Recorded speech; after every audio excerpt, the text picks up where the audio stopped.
Hey, everybody. Welcome back to the podcast. This episode is dedicated to the Hunter's Field Test. Now, the Hunter's Field Test is based on the Backcountry Readiness Assessment, which is the assessment that every Backcountry Ready member and every fully guided member goes through when they join either of those programs. And then we also retest throughout the year. So the Hunter's Field Test is a variation of that, kind of a stripped down iteration of it that I've put out for free. It's a free little guide, and it walks you through all of the things that are important for hunters to test to know what they need to train to be ready for hunting season. Um, I'm doing this podcast for a couple reasons, and I'll level with you. First and foremost is because I want you to download the damn field test and do it. Now, full disclosure, I run a business. I want you to do the field test. I want you to see the value in what you learn from it. And I would love for you to sign up and train with me. But here's the deal. Even if you never buy a single thing from me, you never sign up for a training program, you never buy the Hunter's uphill and downhill guide that's coming out soon. I should say that title correctly so you know what it is. The Hunter's Guide to Uphill and Downhill Training. That's coming out soon. Even if you don't buy that, but you download this, you do it, and you learn where you're currently at, what you need to work on to improve to be ready for hunting season, and then continue to retest this stuff as you train throughout the year and over the course of years to know what you need and where you're at to be ready. That would be meaningful to me. Obviously, yes, I'm running a business. I want you to do this. I want you to see the value in it, and I want you to train with me because I know that you would get the results that you want from it. And I like to eat, and I like to keep the place that I live warming in the winter and cold in summer. So those are the reasons that I'm doing this podcast. And I just want to level with you up front that, listen, I'm not going to sit here and hard sell you on anything, but I'm going to walk you through why I created this, what it's comprised of, and what you would get out of doing it. So the first thing that I want to talk about is what we really need physically as hunters. And it comes down to work capacity. That is the main thing that we're training for. And so we have two branches of work capacity. One is general work capacity, and the other is specific. And work capacity is essentially your ability to sustain work over time without it having a high cost on your body. That's really it. And it's comprised of a few different things. So one of the things is movement capacity. Another is relative strength. There's aerobic power and aerobic capacity. And those are the things that make up work capacity. Those are the things that allow you to sustain work over time. I'm going to talk a little bit more in detail because everything that we test is based on those elements of work capacity, both general and specific. So general would be just like those general things, but specific, we would look at how do you sustain the specific work that applies to what we do when we're hunting. And we have a couple different tests to tease that out. And we both use those and the general measures to see where you're at, to make sure that if you're getting ready to go, you are in fact ready to go, or if you have some time to prepare, you have some time, you know what you need to work on to be able to prepare for that. So when we break down the Hunter's Field tests, we have movement capacity tests, right? We have a relative strength test, which is an aspect of work capacity. We have two different conditioning tests that will test your specific and your general work capacity, and also your efficiency under load, which is really important for hunters. And I'm going to get into that as well as we get going. So let's start with movement capacity. Movement capacity, you could also call it mobility, and it is your active joint range of motion is essentially the easiest way to say it. Now, that matters at individual joints. So we would look at like your shoulder, right? Just how well does one joint of your shoulder move? That would be an aspect of movement capacity, the mobility of that joint. But then also, how well do different joint systems coordinate to create movement? So how well do your shoulders and your upper back move together? That would be an aspect of movement capacity. And then also we would look at different things like movement patterns. So the squat would be a movement pattern.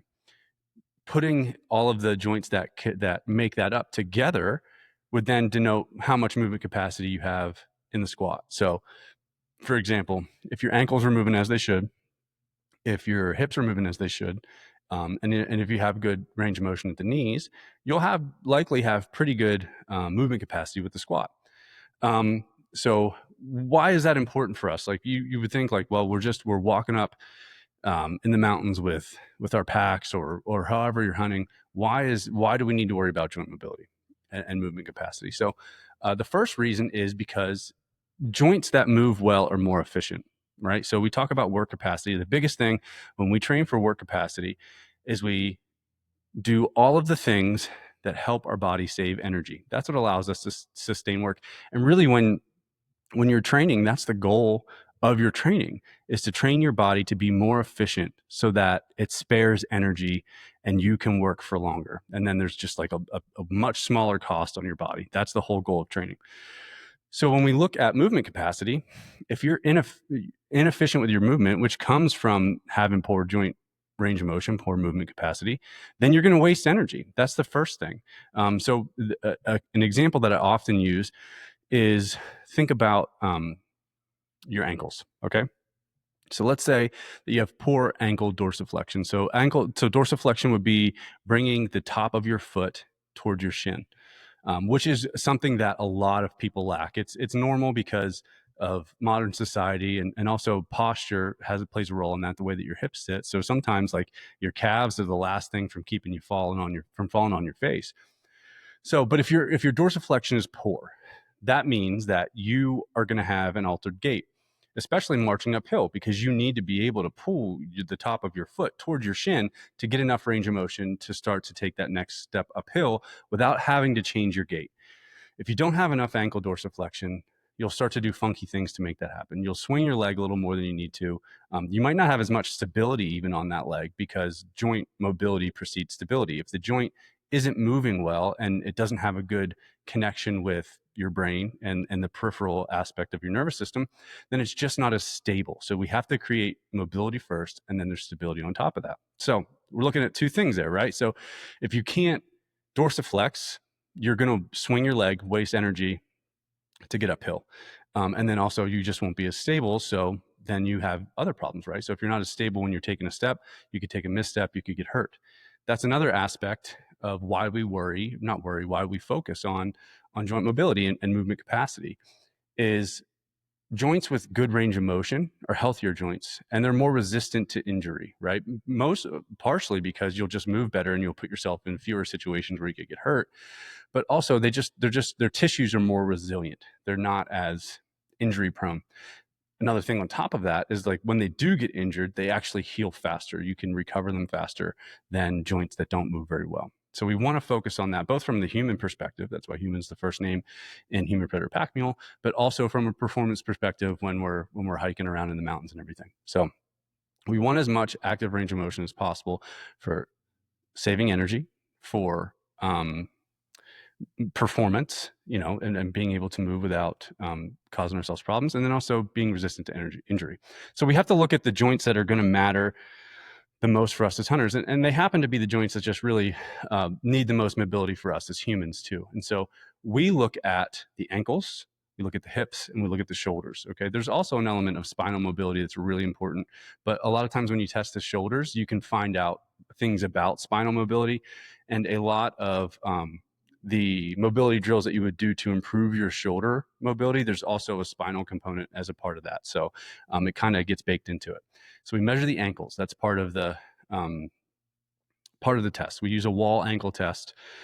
We also use 3 different hip tests. We do an active straight leg raise, we do a toe touch standing, and we do a seated toe touch. And that test allows us to break out, well, how well does one hip move while the other stays still? Can your hips coordinate to create movement with other segments of your body when you're doing the standing toe touch? And then when we do the seated toe touch, we see the difference between whether it's a control issue when you're trying to touch your toes standing, or if it's more of like a tissue issue. Like, do you actually have poor range of motion and poor flexibility in your hamstrings or other aspects of your posterior chain or the back of your body? And so this allows us to break it out and say, okay, so where is the issue, right?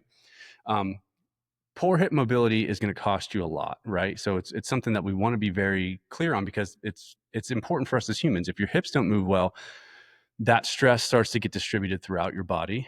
You waste energy, and then other parts of your other joint systems, other muscles, other parts of your body start to take way more stress than they should. So the stress is distributed inequitably throughout your body, leads to injuries over time. It's tissue wear type stuff. It's overuse type stuff. It accrues. It's not something that's like necessarily going to be acute, but you need to know where your hip mobility is. So if you need to improve it, you start to limit the stress that goes in other places of your body, but also your performance, and just your movement efficiency and also your energy sparing. Another thing that we learned from doing the hip mobility tests and the ankle mobility tests, and the shoulder mobility test, which we'll get to in a little bit, is which lifts are going to be right for you, right? So if you, let's say for example that you do the ankle mobility test and you find out that you're deficient with ankle mobility, a lot of times what you're going to have to do is elevate your heels during a squat to account for that, so you can get into a good squatting position. When you do that, it takes stress off your lower back. It takes stress off your hips that shouldn't be there, because if you don't have the proper ankle mobility, you try to squat. A lot of times you end up doing something kind of funky, putting stress in weird places. You end up hurt, or you just don't perform as well as you could. So as you're bringing your ankle mobility up to where it needs to be, you can elevate your heels to compensate for that and still get a good training effect without putting yourself in a shitty position. Same thing with the hips. We learn about, how well you might squat, but also like which deadlifting variations might be right for you. If you have poor hip mobility, doing deadlifts that are lower to the floor are often a bad idea, because you just don't have the range of motion to be able to control that well. So that's where we start to see that that tissue stress, like getting stress on your muscles, distributed unevenly throughout your body. We start to see issues with the low back. We start to see issues with the hips. We start to see issues in different places, because that aspect of your body, your hips, aren't moving as well as they should. So you end up doing funky things to get the job done. Your brain just wants to save energy. So however it needs to lift that weight, it's going to do it, even if you're not in a position that's necessarily safe for you. Now, here's the other thing about that. If you get into a position with better leverages because you have better hip mobility, your brain's going to give you more juice, because the joint will be what's called centrated. We don't need to go into that, but just know you'll hit a better position. When you hit a better position, you get more juice, you can put more force into the floor, you can lift more weight, you can get stronger, right? So we want to improve your hip mobility, but at the same time, we don't want to put you in a position that could be potentially injurious to you. So we don't want to deadlift from the floor. A lot of times I don't have people deadlift from the floor anymore, because we don't really need to get the job done.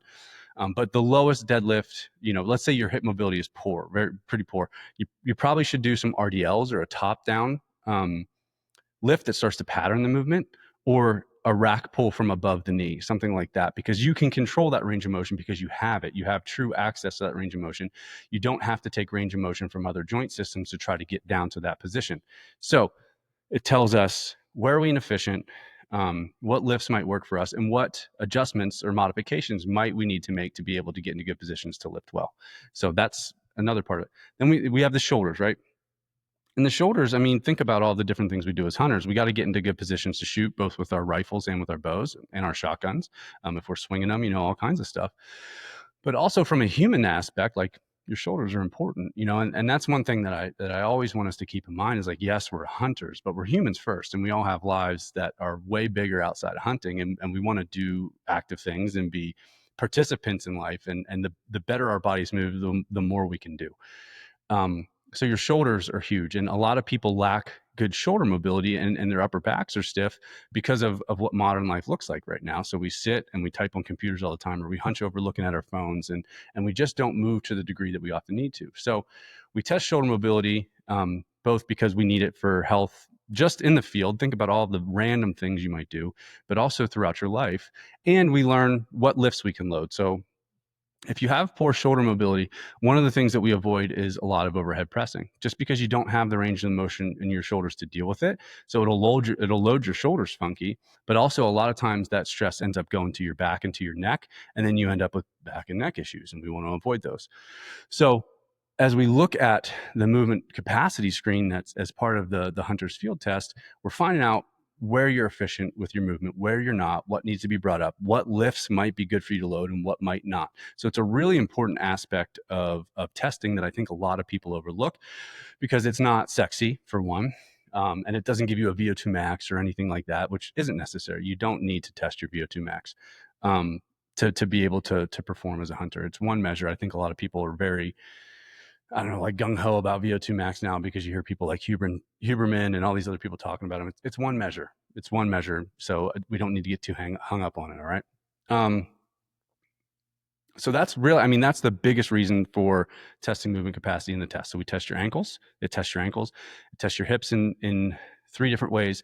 and it tests your shoulders in 2 different ways. So you get a good scope of the most important joints in your body and how well they're moving right now. So you know what you can load and where you might be inefficient and where you might need to focus. The next thing that we focus on is relative strength. So relative strength is your ability to demonstrate strength or generate force relative to your body weight, right? So let's say we have a guy that's 200 pounds and we have a guy that's 180 pounds. They both front squat 205 for 5 reps, 5 good reps. Okay, we'll say that's what they do.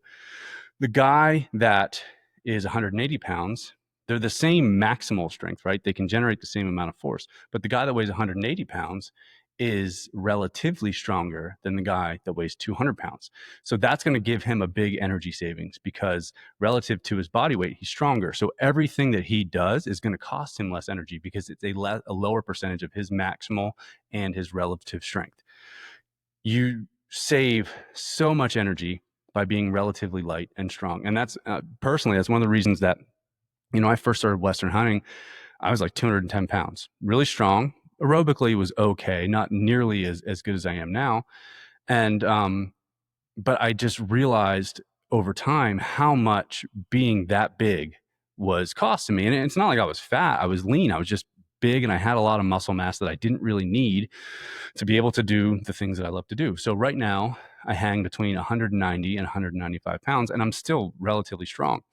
And that's another thing that to keep in mind that for a lot of us is like, if we're carrying weight we don't need to carry, if we can lose that weight and maintain our strength, then we've gotten relatively stronger, right? So we will improve our endurance because everything is costing us less. When you're lighter and you're stronger, the impact on your body of everything you do is lower. So we want to decrease energy costs. That's one of the biggest ways that we can improve our endurance. Now, the thing about us besides us and, maybe a mountaineer or, some other kind of endurance athlete is that we need a higher strength.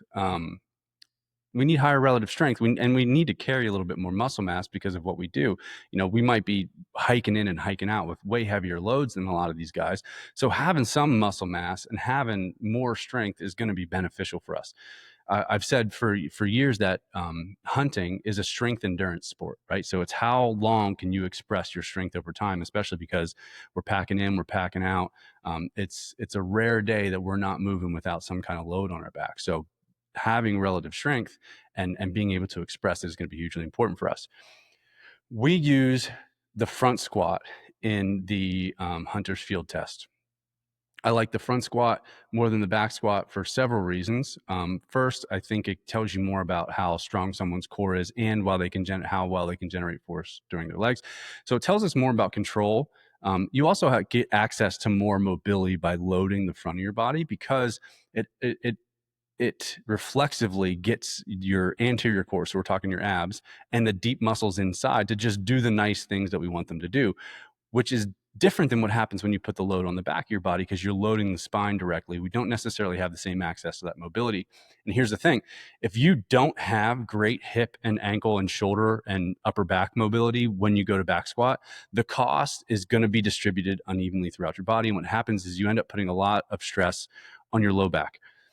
The only time that I just can't really think of a justification for back squatting anymore because the cost is often way too high. This is where we see a lot of people end up with hip problems because they didn't have the range of motion that they need to do, or shoulder problems, or neck problems, or low back problems because they loaded that part of their body and they didn't have enough range of motion to be able to get into the positions to do it well. So I don't program back squats for anybody anymore. The only reason if someone really, really, really needed to raise their strength ceiling, that would be the way to do it. And you could think maybe like an offensive lineman in football, a defensive lineman in football, it might be beneficial for them. But even then you could get around it. If your strength ceiling is too low, generally, often I would just push people's deadlifts because you're going to get a better overall strength output from deadlifting than you will from squatting.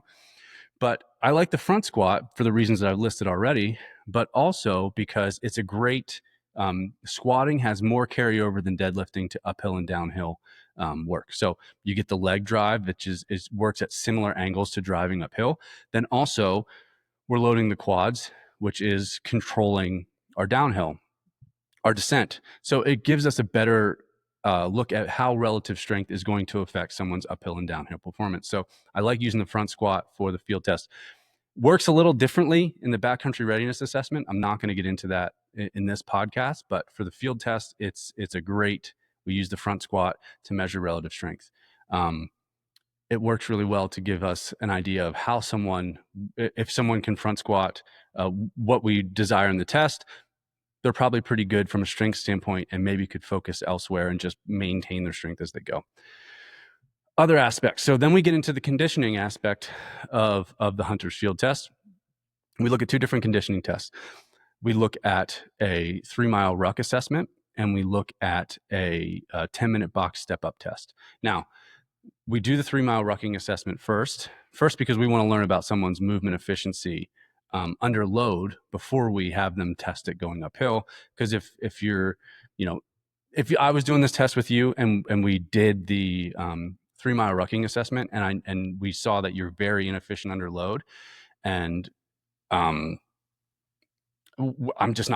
likely not going to have you do the 10-minute step up test yet, because we're just not going to learn anything that we need to learn. We know what we need to do right now to improve your aerobic capacity, your aerobic power, and your efficiency under load. So when we look at these tests, we're looking at aerobic capacity, we're looking at aerobic power, and we're looking at efficiency under load. This happens because, the 3-mile rucking assessment is 20% of your body weight on your back, go for 3 miles as fast as you can. We want to see people to be able to do in 45 minutes or less while keeping their heart rate average in zone 2. If you can do that, it tells us a couple things. Your aerobic capacity is pretty good because your heart rate stayed relatively low. It also tells us that your aerobic power is pretty good because you're generating enough energy to move at least a 4-mile-per-hour pace with load on your back. It also tells us that you're efficient under load because you can do that movement and you can sustain it. So we use 20% because that is right at the bottom end of where you can determine whether or not someone is efficient under load. We don't need to make it heavier than that. If we know we can learn someone's efficient under load right there, let's cut it right there. The typical zone for building efficiency under load is between 20 and 30% of body weight. Once you start getting north of 30% of body weight and you do that consistently, you start to see diminishing returns because you start to see breakdown in form and posture. And you also start to see changes in gait that just make you way more inefficient. So that's one of the reasons that, besides unnecessary joint stress and joint wear, that a lot of heavy rucking on the north of 30% of your body weight or higher is actually detrimental to your performance. It's going to make you worse at rucking, even at the times when you have no choice but to go heavier, right? When you're going into the mountains, maybe you're doing a sheep hunt and you're carrying 60 pounds in. You have no choice but to carry that. In training, though, you don't want to be carrying that heavy weight all the time because it's going to make you really inefficient over time, right? So we train for efficiency. And if you improve your relative strength, you're going to be more efficient under load for the same reasons that we talked about before, because the relative cost of every step that you take is going to be less. So focusing on improving your relative strength, maintaining it, while also doing some rucking to get efficient under load and improving your aerobic capacity and aerobic power is going to do everything you need it to do to be prepared for heavyweight. Now, I'll quick aside, we do some stuff to get our bodies during the preseason just adjusted to having a heavy load on our back. We do some high intensity continuous step ups that will be on the north side of 30% of our body weight, just to get some acclimatization to our heavy packs, but it's in a very controlled environment. It's not out on the sidewalk where you could take a weird step or something like that. It's not extended over huge periods of time that are going to start to make your posture change or make you do weird shit to get the job done, change your breathing patterns. That's one of the biggest things is rocking with heavy weight is what people don't realize. It's going to change the way that you breathe and make you very inefficient with breathing. And then it's going to ingrain some bad patterns. If you're not getting oxygen in the way that you need to, it's not going to get distributed through your body the way you want it to, so you can maintain your endurance. It's just not going to get delivered to your working muscles in a way that is going to be helpful for you. So for the love of God, don't worry about rucking heavy all the time. 20% of your body weight is going to be enough for most people. And if people are new to rucking, you can even go lower than that. Sometimes 10 or 15% can start to improve somebody's efficiency under load, and they can work up to 20%. But once you're efficient, hanging around 20, maybe 25% of your body weight for most of your ruck training is going to be where you need to live. So we're testing that, right? So if you can do that your aerobic power, your aerobic capacity, and your efficiency under load is pretty good. So then we have the 10-minute step-up test. So it took me a little while to come up with this. Before, we were doing a 12-minute unloaded step-up test that I kind of modified off of something called a Cooper's test, to denote, which you use the Cooper's test to kind of figure out somebody's threshold, and then where they are with aerobic power. It's an aerobic power test. And what I realized is it's a muscular endurance test as well. And that's one of the reasons we have the 10-minute step-up test. So one of the things that I realized was that we need to know more about how efficient someone is with the load going uphill. And the load actually gives us a better read on someone's muscular endurance, which is sustained effort over time, right? So the muscles can maintain a constant or relatively constant rate of work over time. That's muscular endurance. So the body weight step up test was fine, but we didn't learn as much as we needed to. So I started to do some research. I was looking around at different mountaineering organizations. I was looking around at different military organizations that have a mountain aspect of what they do, things like the Rangers and everything like that, and what their tests were. And so I looked at that, kind of cross-pollinated some of the things I learned from there, and decided upon the test that we have now, which is 10 minutes at the fastest sustainable pace on a 12-inch box with 20% of your body weight on your back. So that tells us quite a few things. So first of all, we talked about efficiency under load and where we start to learn about that. We learned about that at 20%. That load is enough to put stress on your legs to start to get a really good idea of what your muscular endurance is going to be like going uphill. Then we look at the box height. Box height is 12 inches. And you could say, well, why not higher? I've seen other tests that use a higher box, but here's why I chose a 12-inch box. For most uphill hiking under load or without load, even on steep grades, your steps are going to be about 10 to 14 inches on average. Okay. So that's what we're going to test. We're going to test right in the middle of that range. We say a 12 to 14-inch box. A 14-inch box would be fine, but right in that range of what the average step is going to be. A 12-inch box cuts it right in the middle. So it gives us the best possibility for replication for uphill climbing without uphill climbing. I understand you're stepping up on a box and stepping back down, but it gives us a good measure. So we do that 10 minutes, fastest sustainable pace. We see what the heart rate was, what someone's heart rate was, and max heart rate and average heart rate, and we see how many steps they did in 10 minutes. Now, this tells us, can you sustain a high rate of work going uphill as your heart rate starts to climb? Because if you're doing this test right, your heart rate average is going to be around what your lactate threshold is. So your lactate threshold is where you start to shift to predominantly producing energy with your anaerobic energy system. So more lactate starts to accumulate in your blood because you're burning carbs faster. So if you can hang out there, maintain your work rate, and achieve a lot of steps, it tells us that your aerobic power is pretty good. And it also tells us that your muscular endurance is pretty good. And consequently, if you can do well on the test, it also tells us that you're pretty efficient under load while going uphill. And so that's why I devised the test as I did, using all of those elements. Now, it goes into scoring in the actual manual of how you look at all of these different tests. Obviously, I gave you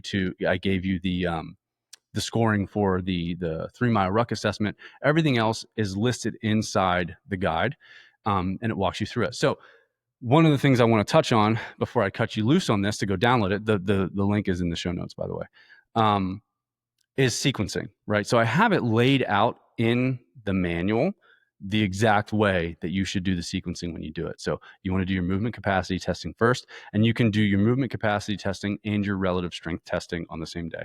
So do the movement capacity test, do a good joint mobility warm up, ramp up to the weights, and then do your front squat test. Maybe take a day, just do some light aerobic work, then do your 3-mile ruck assessment. Take another day, do some light aerobic work to recover, then do your 10-minute box step up test. Excuse me.